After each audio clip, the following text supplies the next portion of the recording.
ప్రభుత్వం అమలు చేస్తున్న గ్యారంటీలతో పాటు పలు సంక్షేమ పథకాలకు తెల్ల రేషన్ కార్డులు ప్రామాణికంగా తీసుకుంటున్నది. ట్యాక్స్ పేయర్ అధిక ఆదాయం ఉన్నవారికి కార్డులను రద్దు చేసి కేవలం పేదవారికి మాత్రమే కొనసాగించాలని ప్రభుత్వం భావిస్తున్నట్టు టాక్. ఇందులో భాగంగానే గతంలో జారీ చేసిన కార్డులో వెల్ఫేర్ స్కీమ్లు అందుకోవడానికి అర్హత ఉన్న కుటుంబాలేని, సభ్యులు ఎవరైనా చనిపోయారా, నివాసం ఉంటున్నది ఎంతమంది, ఆదాయ పన్ను చెల్లిస్తున్న వారికి, 4 వీలర్ ఉన్న వారికి తెల్ల రేషన్ కార్డులు ఉన్నాయా, పేదలకు అందాల్సిన స్కీమ్లను సంపన్నులు సైతం పొందుతున్నారా, ఇలాంటి అంశాలపై ప్రభుత్వం ఆరా తీయాలనుకుంటున్నది. ప్రజాధనం దుర్వినియోగం కాకుండా ప్రతి పైసా అర్హులైన లబ్ధిదారులకే చేరేలా పగడ్బందీగా ప్రణాళికలు రూపొందిస్తున్నది. దీంతో బోగస్ కార్డుల ఏరివేతపై అధికారులు దృష్టి పెట్టారు. పేదల్లో చాలామందికి వైట్ రేషన్ కార్డులు లేవనే అంశంపై అభయస్థం దరఖాస్తుల ద్వారా, ప్రజావానికి వచ్చిన ఫిర్యాదుల ద్వారా తేలడంతో కొత్తగా కార్డులు జారీ చేయాలని ప్రభుత్వం ఆలోచిస్తున్నది. రైతు బంధు పంపిణీలో అవకతవకలు జరిగాయని, 100 కోట్లు సాగులో లేని భూములకు, భూస్వాములకు, వ్యాపారవేత్తలకు, సంపన్నులకు, ఐఏఎస్ అధికారులకు అందడంతో ప్రజాధనం దుర్వినియోగమైందని ముఖ్యమంత్రి సహా పలువురు మంత్రులు పలు సందర్భాల్లో వ్యాఖ్యానించారు. 6 గ్యారంటీల విషయంలోనూ ఇలాంటి తప్పిదాలు జరగకుండా సర్కారు జాగ్రత్త పడుతున్నది.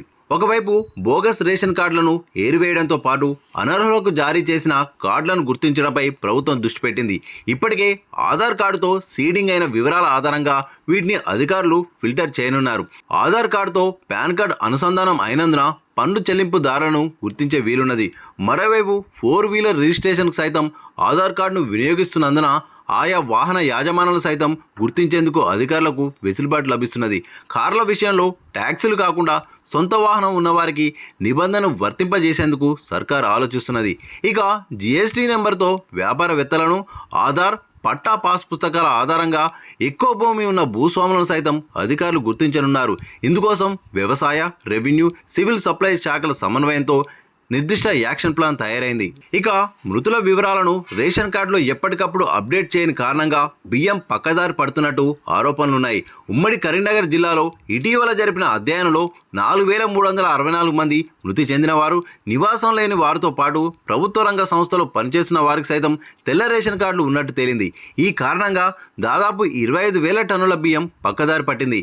నిర్దిష్టంగా వైట్ రేషన్ కార్డు పొందడానికి గ్రామీణ, పట్టణ ప్రాంతాల్లో ఉండాల్సిన వార్షిక ఆదాయ పరిమితి, వారికి ఉండాల్సిన సాగుభూమి, సొంతింటి స్వభావం తదితరాలను పరిగణలోకి తీసుకోవాల్సి ఉంది. కానీ ఆరోగ్యశ్రీ, ఆయుష్మాన్ సౌకర్యం అర్హత లేని వారికి తప్పుడు వివరాలతో కొందరు తెల్ల రేషన్ కార్డులను పొందుతున్నారని, దీనివల్ల ప్రజాధనం దుర్వినియోగం అవుతుందని తేలింది. ఫీల్డ్ వెరిఫికేషన్ చేసి ఇలాంటి కార్డులను ఏరివేయాలని సర్కారు భావిస్తున్నది. గతంలో జారీ చేసిన తెల్ల రేషన్ కార్డులో అర్హత లేని వాటిని తొలగించడంతో పాటు ఇటీవల ప్రజాపాలనలో వచ్చిన దరఖాస్తులను క్షేత్రస్థాయిలో పరిశీలించి కొత్తవి జారీ చేయడానికి ప్రభుత్వం ప్రాథమిక కసరత్తు మొదలుపెట్టింది. జిల్లా కలెక్టర్ పర్యవేక్షణలో ఈ ప్రక్రియ జరుగుతున్నది. సొంత కారు, బంగ్లా ఉన్న వారితో పాటు ట్యాక్స్ పేయర్లకు వైట్ రేషన్ కార్డులు ఇవ్వరాదని సూత్రప్రాయంగా సర్కార్ నిర్ణయం తీసుకున్నది. బీపీఎల్కు దిగువన ఉన్న వారినే అర్హులుగా తీసుకోవాలని నిర్ణయించింది. ఫీల్డ్ వెరిఫికేషన్లో లోపాలు, తప్పిదాలకు ఆస్కారం ఉండకుండా జాగ్రత్తలు తీసుకుంటుంది.